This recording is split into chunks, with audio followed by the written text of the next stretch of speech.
Carlson, Yeah? boss is calling you. Okay. She wants to meet you in 5 minutes. About what? Actually, I don't know eh. Oh, okay, I'll go see you. Boss, hi. You wanted to see me? Oh, hi Carson. Okay, we have decided to form a new data science team with the purpose of improving the manufacturing process using big data analytics. Also, we have noticed your excellent performance as a senior engineer for the past 2 years and understand that you have some flair in programming. As such, we would like to appoint you to take on the role of being a leader in the newly formed data science team. So are you willing to take on this role? Boss, thank you so much for noticing my great performance. And I actually just have one question before I actually want to accept this thing. Yes. Will there be a pay rise for me? How about 2K? On. Thank you, boss. Welcome.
Carson?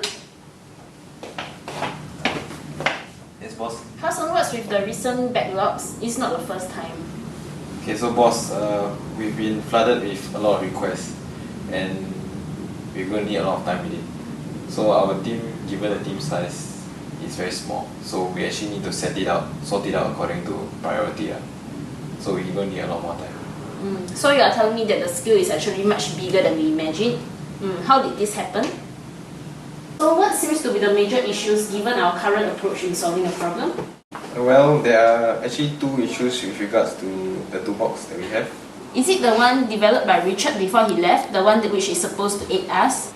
Yeah, that toolbox actually requires a lot of extensive coding knowledge in order to operate the toolbox. So how is this a problem? Is coding a problem in this case? Well, actually it requires a lot of coding, which is not an issue for a data science team. But the thing is, a lot of the requests are dealing with problems that are actually very straightforward, leaving us very little time to handle the very crucial issues. So every time we need to operate the toolbox, we need to change the code in order to suit these data sets, and as such, because of this knowledge required, only we are able to handle it. So whenever requests come in, it will be a sort of bottleneck at our stage. Yeah. Boss, actually, what I have in mind is an idea which is to change the current workflow to actually allow the process engineers to handle our data, and they can just handle the straightforward issues, whereas for the major issues they can just pass it to us.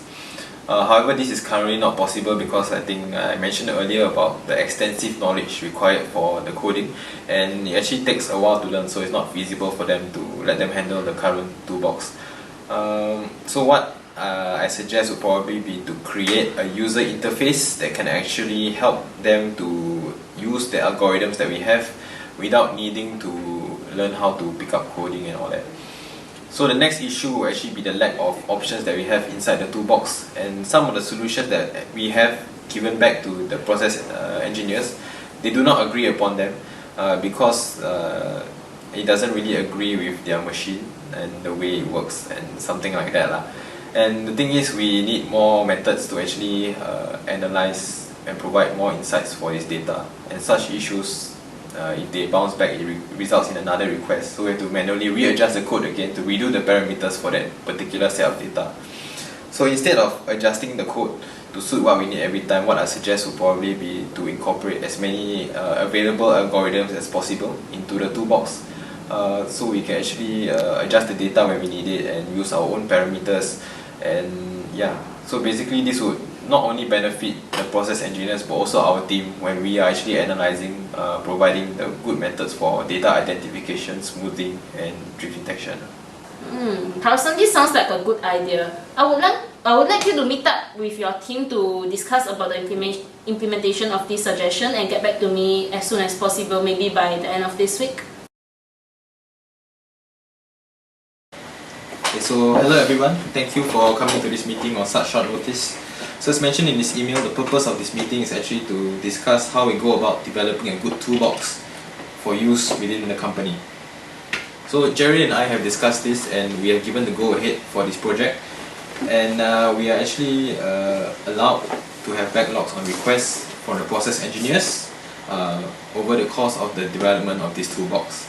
So on top of that, we have also received financial backing to go study big data courses at NUS. And need to study again? We'll all be given pay rise of 500 because of this. Yeah. That's good. Yep, okay, so let me continue, okay? Yep. Yeah. So in light of this, we would like to hear, Geraldine also would like to know your opinions regarding the development of this toolbox, the troubles you may face and so on.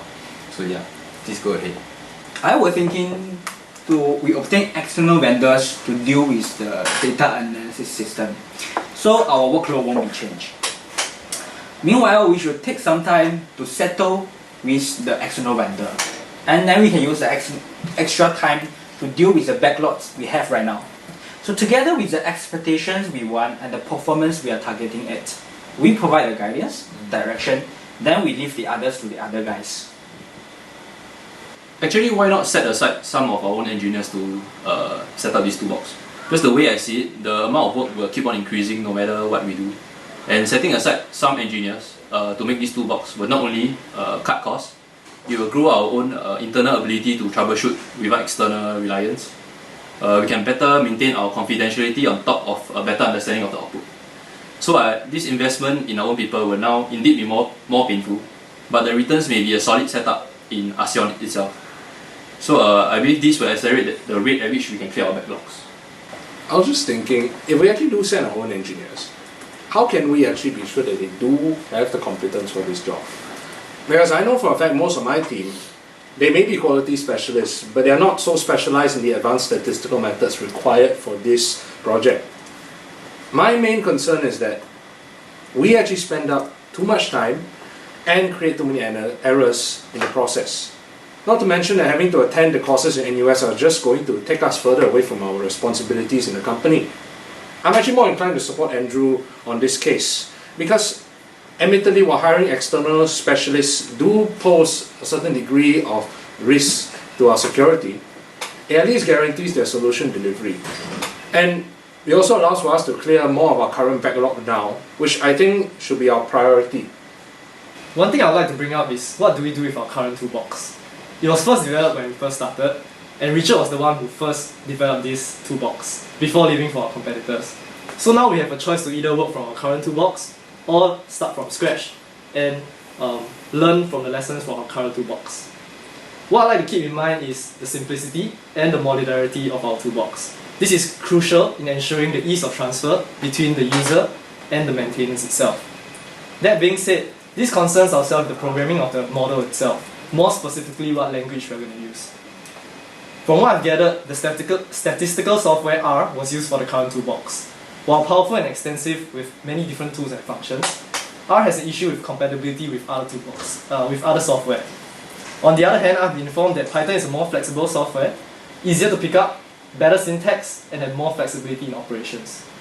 This is something we need to consider for the language of our toolbox. Okay, so I think that's the time that we have. I think this concludes this short meeting, so I'll be sure to update you and update Geraldine first, of course, on what we have discussed, and then update you all once we have come to a consensus on what the toolbox should be like. So for now, I think let us just dismiss ourselves, and I'll let you know when I'll call the next meeting. Yeah. Thank you. Good afternoon, everyone. I'm Carlson Tong of Data Data Science Department, and I'm here to present to you the Data Discovery Toolbox.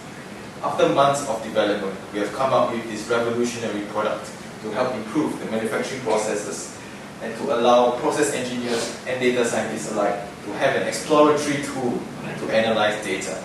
So what is this Data Discovery Toolbox, you may ask? Please take a look at this video.